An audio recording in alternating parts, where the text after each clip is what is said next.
Friendship and love are the very things that hold the members of the BPRD together. When you're facing off against cosmic entities, world-ending threats, and the devil himself, it's important that at the end of the day, the warmth you have for your comrades never falters. And the key member that encapsulated all of that warmth and more was a homunculus simply named Roger.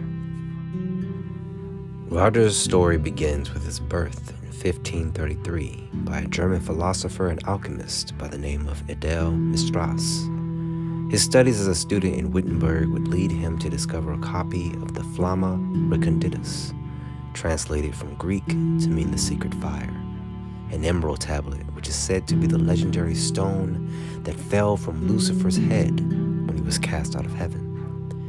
The secret fire is only but a piece of that tablet, but knowledge of what the tablet entails can go a long way. In short, the secret fire is a tablet that represents a true record of the workings of the universal machine, the nature and function of celestial bodies, the transmutation of metals, and the creation and reconstruction of living things.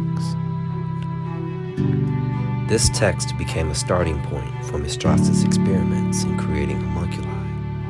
Homunculi were artificial men grown in jars using certain roots, herbs, and bodily fluids. And in 1529, after years of trial and error and creating several small homunculi, Mistras created his first man-sized homunculus.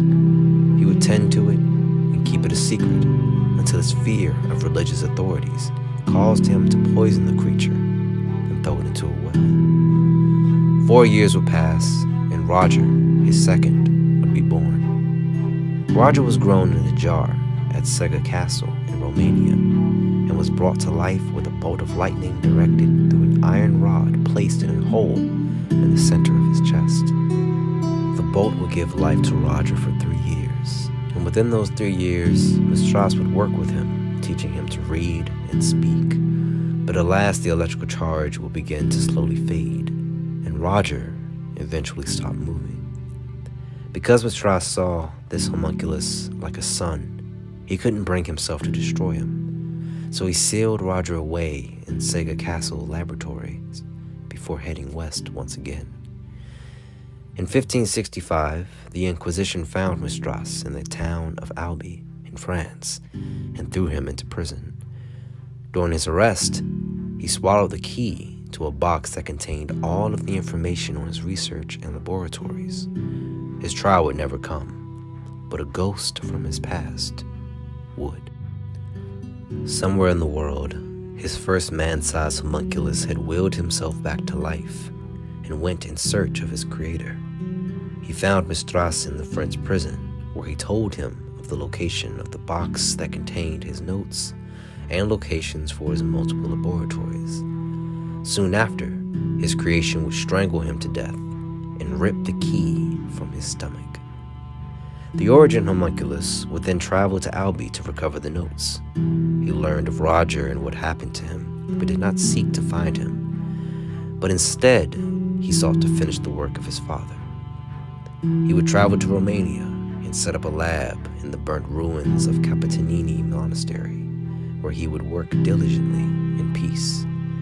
Meanwhile, in the sealed laboratory of Sega Castle, Roger would lie in stasis, unable to move or speak, but wholeheartedly aware of all things around him. And it would be here where he would remain for 400 years. It wouldn't be until March of 1997 that a chance encounter would change Roger's life forever. Agents Liz Sherman, Bud Waller, and Sidney Leach found themselves in Sega Castle and discovered the main Mistras laboratory while in search for the vampire we know as Vladimir Gursky. Liz was drawn to him and sensed the power that she had within her, and knew that while she wanted to get rid of it because she saw it as a curse, he could also use it to recharge himself. And so, he drew Liz to him, and she placed a finger in the hole of his chest and released all of the fire in her onto him. This is where Liz realized, along with the rest of the BPRD, that the fire was living in her. It was a part of who she was. It's one of the very reasons why Liz doesn't even age, and without it, she wouldn't survive. To save Liz, Waller jumped in and shot her in the arm to break the connection, which resulted in Roger lashing out and killing Waller. This event horrified Roger, and he fled from the laboratory as fast as he could, while the guilt of killing 2 people weighed heavy on his mind. He would hide in the day so as to not be driven to hurt anyone, and search for food to eat at night. This diet mainly consisted of chickens.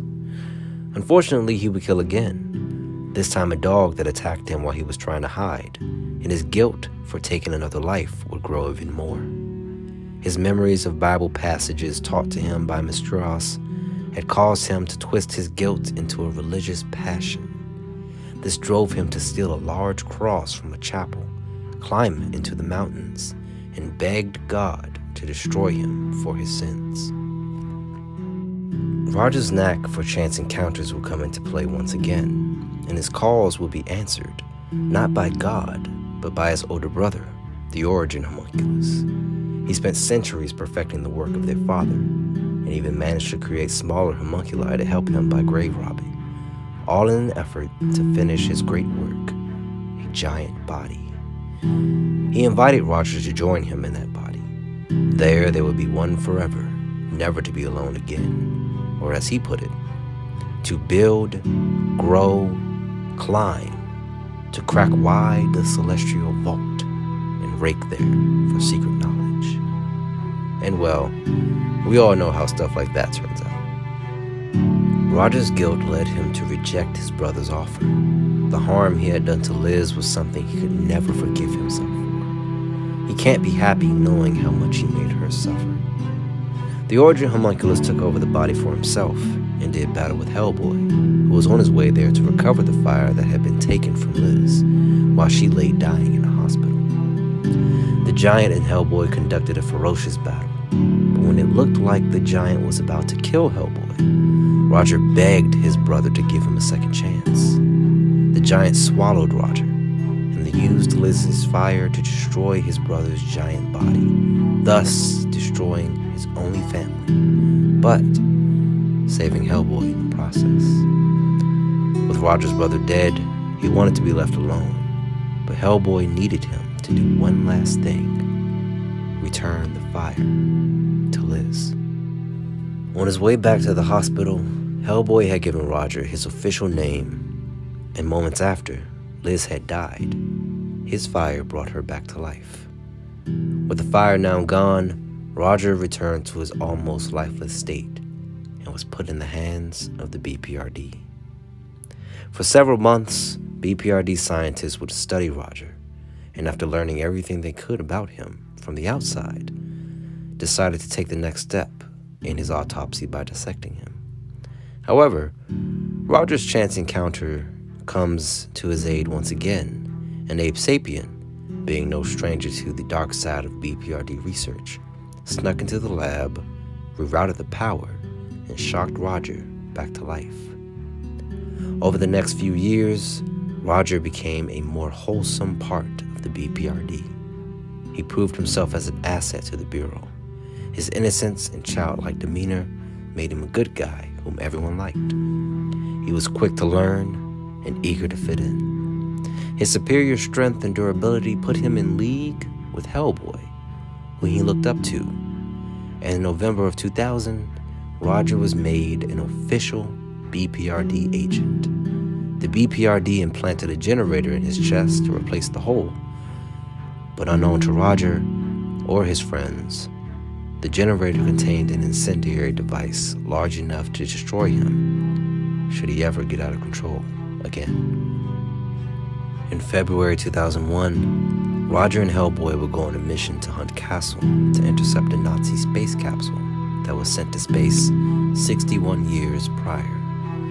Before heading out, Hellboy was given the detonator to Roger's bomb, to which he responded with anger and frustration. Why would he ever betray a fellow agent like this, especially to this degree?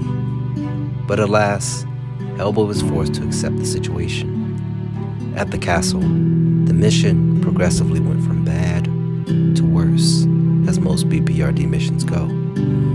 Roger encountered the 1930s crime fighter, the Lobster, as a ghost, as well as frog creatures on top of the 369 Ogdru, which had manifested as the Conqueror Worm. Quick on his feet, Roger shot electricity from the castle generators into the monster and destroyed it, sucking its spirit into himself.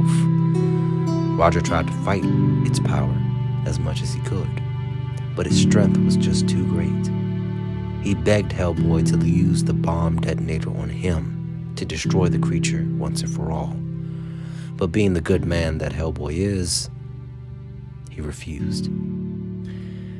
As a result, Roger threw himself down the side of the mountain, but was saved by the ghost of Lobster Johnson, who inserted an iron staff into his chest hole, which acted as a lightning rod that destroyed the Ogdru spirit inside.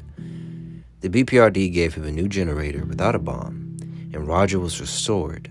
But because of this, and the actions of the BPRD putting it in him in the first place, Hellboy quit. Throughout the next 3 years, Roger would go on to form a tight bond with Liz, Abe, and Johann, and he maintained an especially close connection to Liz. Without each other, neither would be alive. They were a family, and while he did miss his older brother Hellboy, he was well taken care of. In April 2003, Roger encountered Colusian, the Roman goddess of sewers, and fell deeply in love. But unfortunately, he would never see her again. The next big change would come in 2004 when Captain Benjamin Daimio came onto the scene as the new commander of the BPRD. His forceful personality made a big impression on Roger, and as the Frog War began to heat up, Roger began to model himself after Benjamin, which resulted in him smoking a lot of cigars, spouting military lingo that seemed way out of character for a homunculus who was 450 years old, and wearing pants. Roger's life would eventually come to a close during the Frog Wars. While cleaning out a nest of frog creatures in Canada, Roger encountered the Black Flame, who was actually Landis Pope, the head of the Cinco Industries, who will get his own video as well. Roger and several other agents were destroyed by him, and Roger's body was petrified and shattered. The remains were recovered by the BPRD shortly thereafter. Agent Kate Corrigan, who became the head of the BPRD at the time, did all she could to find a way to bring Roger back to life. She tried to get a copy of a book known as The Secret Flame from a rare book dealer, who turned out to be Marquise Ardouet de Fabre, a collector of supernatural artifacts who wanted Roger's remains for his collection. Kate defeated Fabre, but was unsuccessful in getting the book. Johann would then try his hand and use his abilities to travel into Roger's burnt remains. There, he would find Roger at peace in a strange Italian garden, sitting under a statue of his love, Cloicina.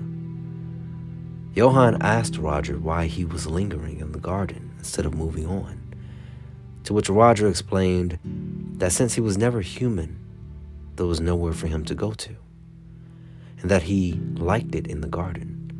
It was a serene place of his own creation. "I'm happy here," he told Johann.